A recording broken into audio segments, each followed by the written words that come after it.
The machine-to-machine rail. Autonomous software programs are now paying each other fractions of a cent per second using stablecoins. This month, Chainlink launched Chainlink for Agents, formalizing the first dedicated infrastructure stack for an on-chain machine economy. It bridges off-chain AI decision-making directly to on-chain smart contract execution, but the critical engineering artifact isn't just the data feed, it is the settlement layer. Human users rely on payment rails designed for discrete, deliberate transactions, but software requires high-frequency, micro-value exchange that traditional bank architecture mathematically cannot process. The death of API keys. The architectural shift here centers on the X402 protocol and USDC micropayments running on the base network.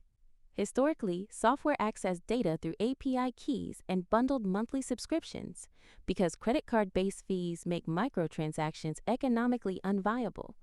Chainlink for Agents replaces that model with a strict pay-per-call architecture. An AI agent creates a local wallet, funds it with a few dollars of USDC, and pays natively for exact computational or data consumption. The protocol enforces the payment before the data is delivered, eliminating counterparty risk entirely. This peer-to-peer settlement works seamlessly on a single network, but autonomous programs also require cross-chain abstraction to operate globally. Cross-chain abstraction. A machine operating on one network still needs to execute tasks across others.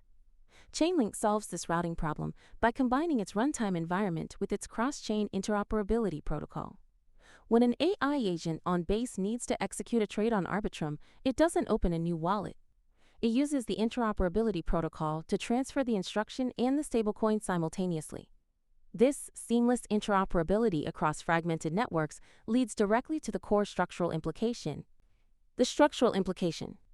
The real implication of Chainlink for Agents is that blockchains are actively transitioning from user-facing ledgers to back-end infrastructure for machine-to-machine commerce. By combining a pay-per-call architecture with cross-chain message passing, this system proves that the primary consumer of block space over the next decade likely will not be human. For developers, this changes how decentralized applications are built. You no longer optimize solely for a graphical user interface. You must design smart contracts specifically for programmatic discovery and execution by agents.